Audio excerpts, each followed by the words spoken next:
Silas Thorne was a man carved out of granite and silence.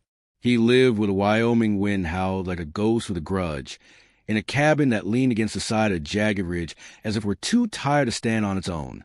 For 15 years, Silas hadn't sought the company of anything that breathed, save for his horse, a stubborn buckskin named Cinder, and the occasional mountain lion that prowled the perimeter of his land. Before we continue this beautiful story, if you haven't subscribed and give the story a like, please do so, folks. It helps us and keep this tale burning. Now let's begin. He liked the quiet. Quiet didn't ask questions. Quiet didn't remind him of the smoke-filled air of Gettysburg or the way the earth sounded when it drank the blood of men he'd called brothers. But that October morning, the quiet was broken. It started with a sound that didn't belong in the high country.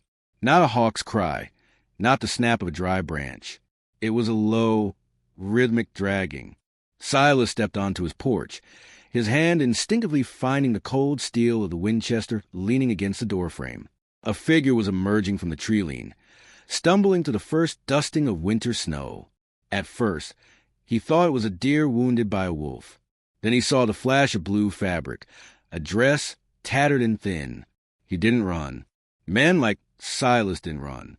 He walked, slow and steady, his boots crunching on the frozen earth. As he got closer, the figure collapsed. She didn't fall forward. She simply folded, like a bird with a broken wing. When Silas reached her, he felt a chill that had nothing to do with the Wyoming air. She was young, barely into her 20s, her skin the color of faded leather. Her hair was a tangled mess of chestnut and dried burrs. She was barefoot, her feet purple from the frost, wrapped in strips of cloth that had long since soaked through with blood. As Silas reached down to lift her, her eyes snapped open. They were wide, unfocused, and filled with a terror so deep it looked like a physical wound. She didn't scream. She didn't have the strength. "Don't look," she whispered, her voice a dry rasp that barely carried over the wind. "Please, just close your eyes." Silas froze. He'd seen a lot of things in the war, and even more in the hard years after, but he'd never heard a plea quite like that. He didn't answer. He simply scooped her up. She weighed nothing, just bone and fear. He carried her toward the cabin, the only island of warmth in a sea of cold indifference. Inside, the cabin smelled of wood smoke and old coffee. Silas laid her on the cot near the stove. He moved with the practiced efficiency of a man used to tending his own wounds. He stoked the fire until the iron grate glowed red. He boiled water. He tore clean strips from his only spare shirt. The woman didn't move, but her eyes followed him, tracking every motion like a hunted animal watching the butcher. Every time he moved toward her, she flinched.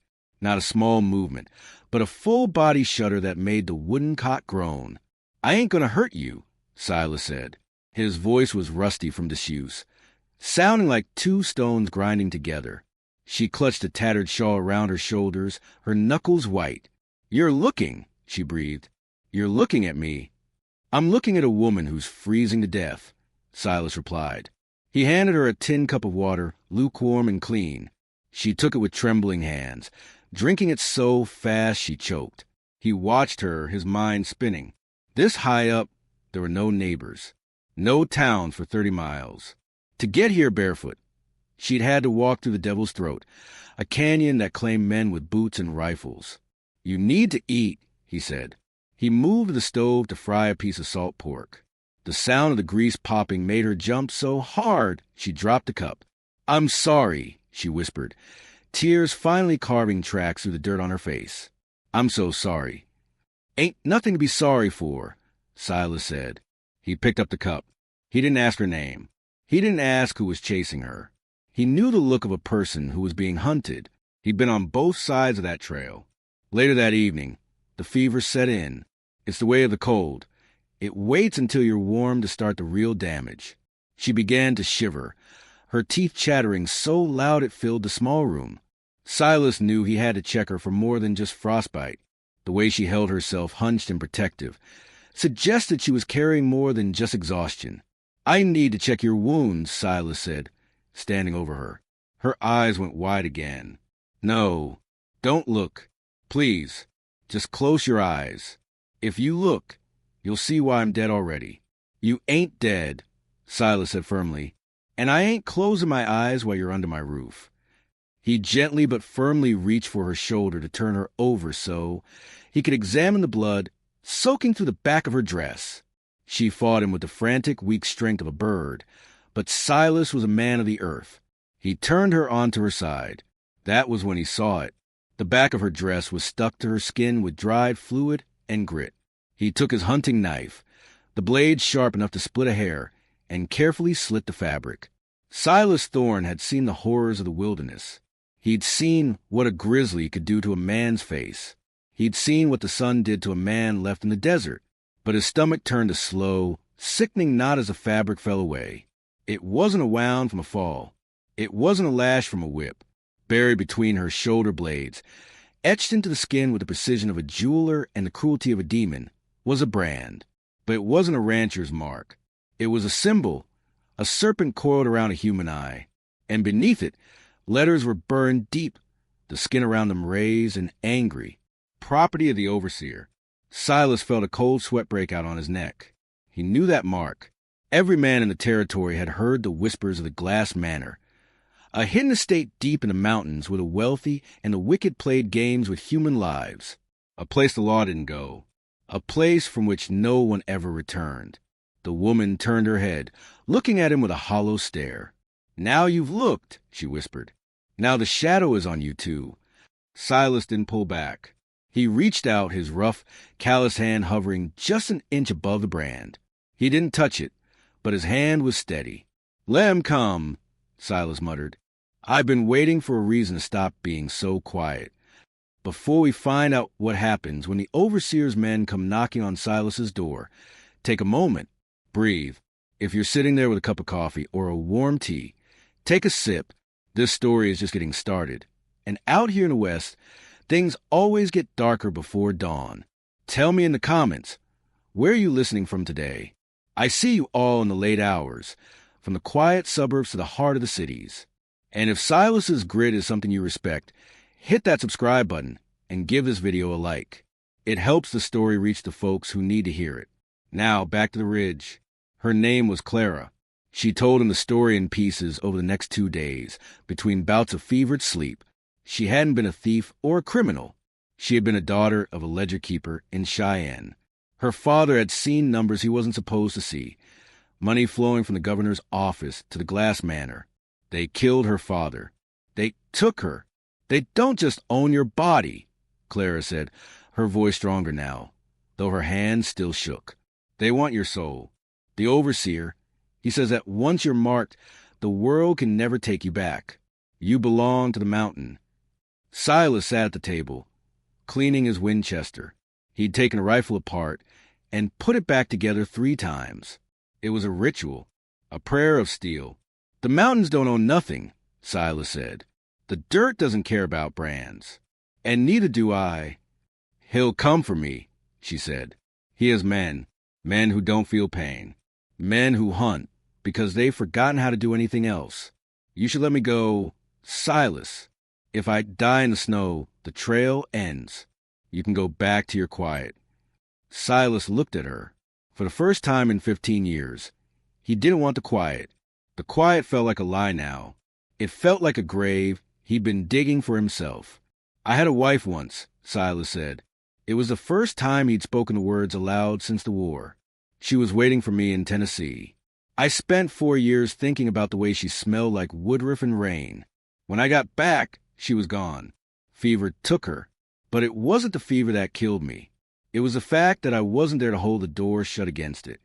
He stood up, the floorboards creaking under his weight. "I'm holding the door this time. Clara, let him come." They came on the 3rd night. The wind had died down, leaving the world in a terrifying, brittle silence. The moon was a sliver of ice in the sky. Silas was sitting on the porch, a heavy wool coat over his shoulders, the Winchester across his lap. He heard them long before he saw them. The rhythmic jingle of bridles, the heavy, confident thud of well-fed horses. These weren't drifters or common outlaws. These were men on payroll, for riders emerged from the shadows of the pines. They stopped just outside the circle of light spilling from the cabin window. The man in the lead was dressed in a charcoal suit that looked out of place in the wilderness. He wore a silver tie pin in the shape of a serpent. "Mr. Thorne, I presume," the man said. His voice was smooth, like oil on water. "You've something of ours. A piece of stray livestock." Silas didn't move. "I got a woman inside eating stew. I don't see any livestock." The man smiled, a flash of white teeth in the moonlight. "Let's not be tedious. The mark on her back says she belongs to the Manor. We paid a great deal of money for her education. We like our investment back." "I reckon the Manor is a long way from here," Silas said. "And out here, the only thing that belongs to a man is what he can keep. And I'm keeping her." The three men behind the leader moved their hands toward their holsters. It was a coordinated movement, practiced and lethal. "You're a veteran, Silas," the leader said, his voice dropping an octave. "I know your record. You've seen enough death to know when a cause is lost. Why die for a girl you found in the dirt? A girl who's already been ruined?" Silas stood up. He didn't raise the rifle yet. He just stood there, looking like an old oak tree that had survived 100 lightning strikes. "You mentioned the word ruined," Silas said. "I find that interesting, because from where I'm standing, the only thing ruined out here is your welcome." "Kill him," the leader said, bored. "Take the girl. Burn the shack." The first shot didn't come from the riders. It came from Silas. He didn't aim for the men. He aimed for the lead horse's feet. The ground erupted in a spray of frozen dirt, and the animal reared, throwing the man in the suit into the snow. In the chaos, the other three riders pulled their revolvers. But Silas wasn't there anymore. He dropped behind a heavy oak porch railing he'd reinforced with scrap iron years ago for this very reason. A man with regrets always builds a fort, even if he doesn't know it. Crack boom. The Winchester spoke again. One of the riders yelped, his pistol flying from a shattered hand. The riders scrambled for cover behind the trees, returning fire. Bullets thudded into the cabin logs, spitting splinters of wood. Inside, Silas knew Clara was under the heavy oak table, clutching the knife he'd given her. "You can't hold us off forever, old man," the leader screamed from the snow, his voice no longer smooth. "We'll wait for you out. We'll starve you." "I've lived on bark and boot leather before." Silas yelled back, "You look like you ain't missed a meal in a decade. Let's see who gets hungry first." But Silas knew he couldn't wait. He had a trick left. Before the riders could regroup, Silas reached into his coat and pulled out a small glass bottle filled with kerosene and a rag. He lit it with a match struck on his thumbnail and hurled it, not at the men, but at the dry hay barn 30 yards to the left. The barn went up like a torch. The sudden explosion of light and heat blinded the riders, their night-adjusted eyes suddenly useless. Silas moved. He didn't fire from the porch. He rolled into the shadows, moving through the tall, frozen grass he knew by heart. He was a shadow among shadows. He appeared 10 feet behind the man who had been aiming at his front door. "Drop it," Silas said. The man turned, eyes wide, but the butt of the Winchester met his temple before he could pull the trigger. Two left. The leader and the last gunman were backed against a tree lean, panicked by the fire and the disappearing ghost of a rancher. "Show yourself," the leader shrieked, firing blindly into the dark. "I'm right here." Silas's voice came from the left. Crock pop. Silas fired, taking the last gunman in the leg. The man collapsed, groaning. Now it was just a man in the charcoal suit. He stood alone in the firelight of the burning barn, his expensive clothes covered in mud and ash. He pulled a small, silver-plated derringer from his pocket, a toy compared to the Winchester. "The overseer, he'll send 50 men," the man stammered. "He'll hunt you to the end of the earth." Silas stepped into the light. His face was set in lines of absolute iron. He walked right up to the man until the barrel of the Winchester was resting against the silver tie pin. "Tell the overseer something for me," Silas said. "Tell him the mountain didn't take this one back. Tell him the quiet is over. And if I see another serpent pin on my land, I won't aim for the legs." He reached out and ripped the tie pin from the man's chest, drawing a bead of blood. "Now get off my ridge, while you still have feet to carry you." The riders fled into the night, carrying their wounded. Silas watched them until the sound of hoofbeats was swallowed by the wind. He walked back to the cabin. The fire in the barn was dying down, the snow around it melting into dark, muddy circles. Clara was standing in the doorway. She was holding his old coat around her, her eyes searching for him. She looked at the silver pin in his hand. "They'll be back," she said softly. "Maybe," Silas said, "but the law is a funny thing. Once you break the silence, other people start talking. Tomorrow we will ride to Cheyenne. We take your father's story to the federal marshal. I got a friend there from the 2nd Cavalry, a man who doesn't care about governors." Clara looked out at the vast, dark expanse of Wyoming. For the first time, she didn't look like she wanted to disappear. She looked like she was finally standing on the earth. "You looked, Silas," she said. "Why didn't you close your eyes?" Silas walked onto the porch and sat down, resting the rifle across his knees. He looked up at the stars, the same stars that had watched over him at Gettysburg and in the lonely years after. Because, Silas said, a man who closes his eyes is just waiting for the dark to take him. I'd rather see it coming. The next morning, the sun rose over the ridge, painting the snow in shades of gold and rose. Silas and Clara saddled the horses. The cabin was locked, but the hearth was still warm. As they rode down the trail, away from the ridge and toward the world they had both tried to flee, Silas realized something. The mark on Clara's back hadn't been a sign of her ruin. It had been the catalyst of his resurrection. Sometimes the world tries to write its name on you. It tries to tell you that you are property, that you are broken, that your story is over. But the world doesn't own the ink. You do. And sometimes all it takes to change the ending is one person who refuses to look away. One person who stands in the doorway and says, "Not today."